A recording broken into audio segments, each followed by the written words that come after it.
안녕하세요. 트러스턴 자산운용 연금포럼의 대표를 맡고 있는 강창입니다. 다 큰 자식이 부모한테 얹혀 사는 걸 나이 들어서 캥거루라고 그러잖아요. 근데 일본에서는 캥거루를 또 뭐라고 부르냐면 패러사이트 싱글이라고 부르는데 번역하면 기생충적 독신이라는 뜻이랍니다. 일본의 35세에서 44세까지 10년 인구가요 1895만 명인데 그중에서 결혼 안 하고 부모한테 얹혀 사는 기생충적 독신이 295만 명이래요. 그리고 영국에서는 키퍼스, 부모의 노후 자금을 갉아먹는 자녀들. 그러니까 몇 억 있어봤자 이 자녀 리스크에 걸려버리면 아무 의미가 없다는 거예요. 근데요, 우리나라, 일본의 부모들은 대학 등록금은 부모의 책임이다. 미국의 대부분의 부모들은 대학 등록금 자기들이 융자받아 다니고 취직해서 갚겠지 그런다는 거예요. 미국이나 유럽에서는요, 아르바이트든지 융자받아 다녀야 되니까 공부를 다 좋아하는 게 아니거든요. 공부가 싫고 학교가 시원치 않으면 들어가봤자 취직도 안 될 거 차라리 그 돈으로 장사하든지 딴 일 한다는 거예요. 근데 우리는 부모가 돼주니까 공부가 싫어도 학교가 시원치 않아도 무조건 들어가니까 취직이 더 안 되는 거예요. 일본에서 사장을 하고 있는 친구가 있는데 제가 물어봤어요. 야, 네 딸 시집 갈 때 결혼비용 얼마 대줬냐? 얼마 대줬더라? 아, 신혼여행 갈 때 150만 원 줬나?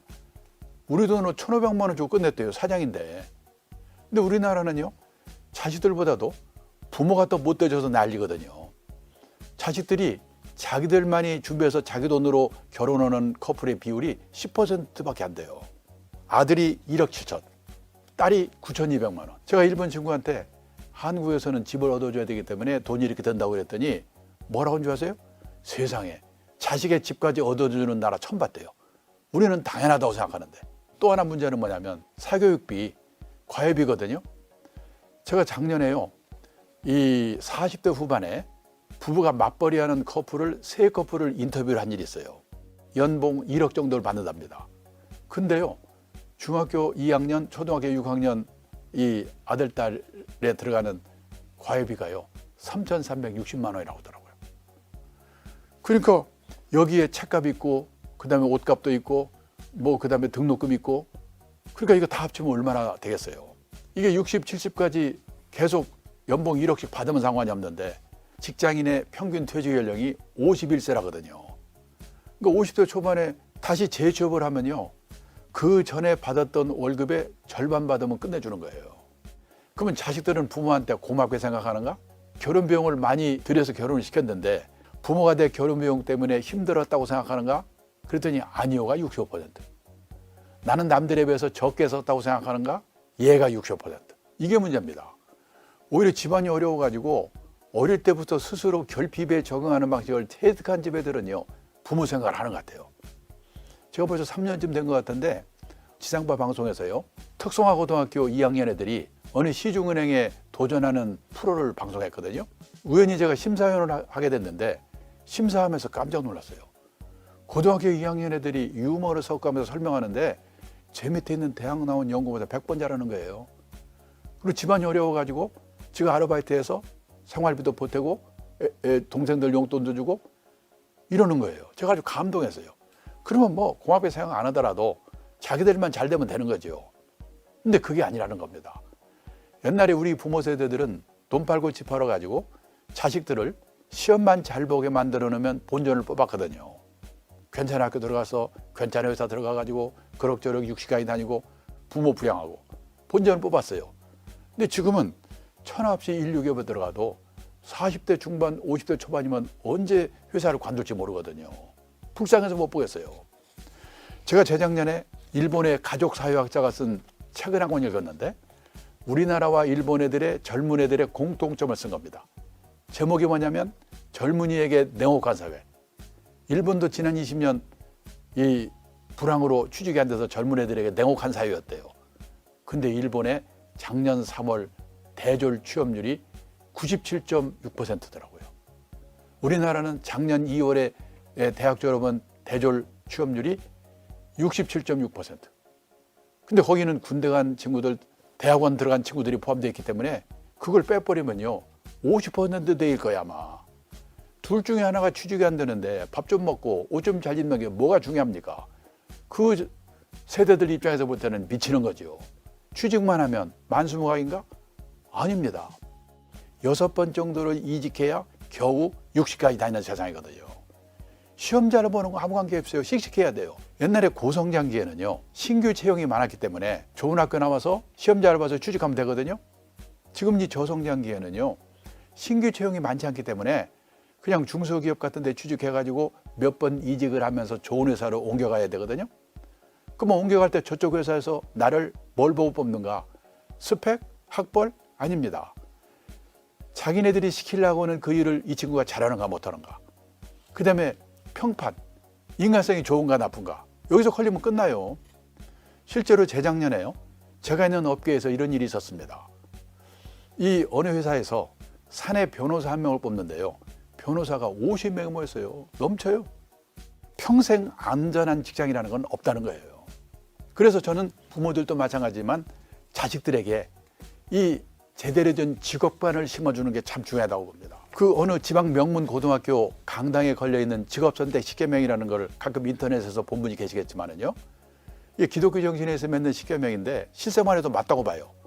몇 개만 말씀드리면, 1번, 월급 많이 준데 가지 마라. 이제요, 월급은 내가 남다른 주특기가 있어가지고 적은 금액이라도 회사를 옮겨서라도 오래오래 다녀야 돼요. 100세 시대에는. 남들이 몰려가는 데는 절대 가지 마라. 요즘요, 대기업 200대 1, 300대 1 그난리 치는데요, 그 회사들이 지금 40대 중반, 50대 초반에 막 감원하고 난리잖아요, 지금. 근데 마지막으로는요, 부모와 마누라와 약혼자가 결사 반대하는 데는 무조건 가라. 거기 하면 틀림없다. 제가 47년 직장 생활해 보니까 이 말이 맞아요. 근데 이게 어떻게 가능하겠습니까? 부모 자식이 소신이 있어야지. 저는 지금 우리나라 부모들에게 가장 시급한 게 뭐냐? 리스크에 도전하되 관리할 수 있는 지혜를 배워야 된다는 거예요. 그래야 우리한테 희망이 있다는 겁니다.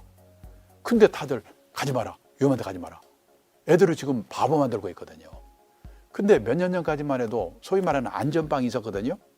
몇 가지 직업만 선택하면 평생 보장돼 있고, 은행에 갖다 예금만 해도 10몇 % 책임지고 이자 주고.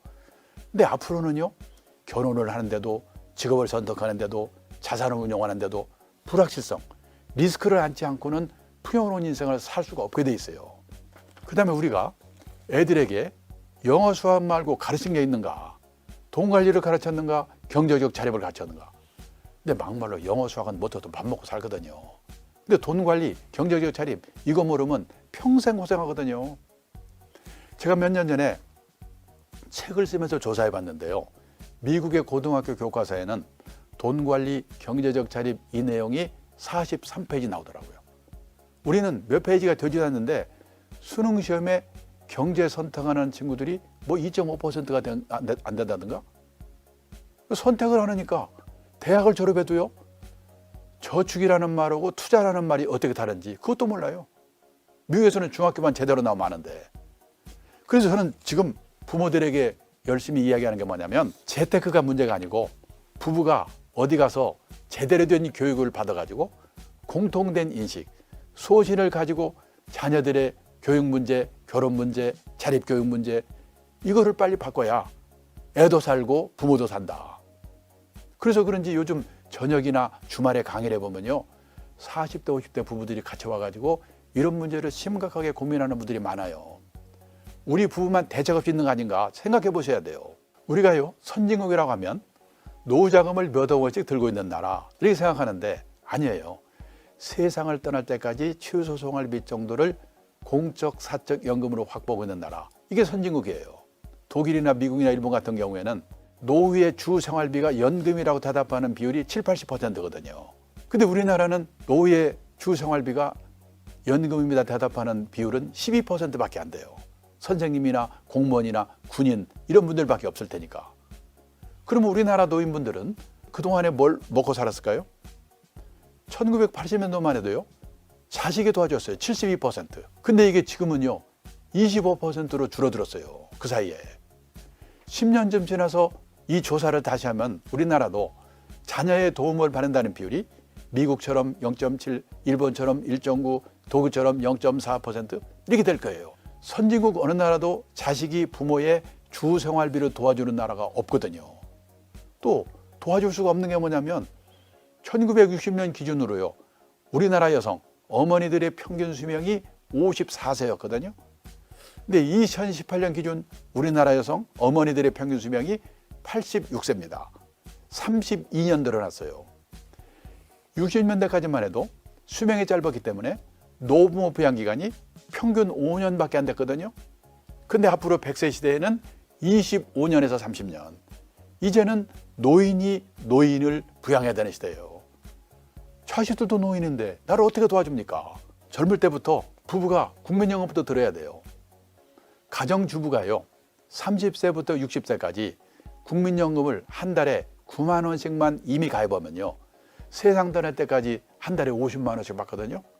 물가 오르면 늘어납니다. 남편 거하고 합치면 절대 굶을 염려 없어요. 그리고 직장인은 퇴직연금. 그걸로 모자라니까 한 달에 10만 원, 20만 원이라도 개인연금. 이 100세 시대에는 이 세 가지를 뭐라고 하냐면 3층 연금이라고 하거든요. 3층 연금으로 최소 생활비 확보하는 게 제일 중요한 거예요. 나는 그거 못한 채로 이미 퇴직했는데 이제 와서 그럼 어떡하지? 그러면요, 살고 있는 집, 고향의 땅 과감하게 은행에 맡겨놓고 생활비 받아 쓰다가 갈 때 정산하는 거예요. 주택연금, 농지연금입니다. 어떤 분은 그러시죠. 그래도 갈 때 자식한테 집 한 채는 주고 가야지. 근데 생각해 보세요. 100살에 가면서 자식한테 집 줘봐야 그 자식이 70살이거든요. 생각을 바꿔야 돼요.